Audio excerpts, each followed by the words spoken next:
Today we talk about how can you enable short notifications on your Clubhouse app. We're going to figure out the solution or know how you can do that on your app. So all you have to do, you just go above your photo profile, click on it here.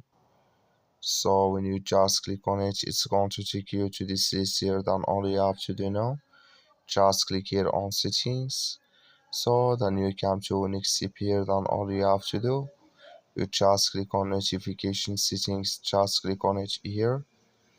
Then it's going to take you to next step here. Then all you have to do now, just come here to short notifications, just click in this sign.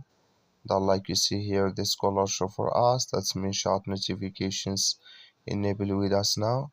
So that's all you have to do. I wish now you I get it. That's all. So thank you for watching. Don't forget to support us by liking, subscribe.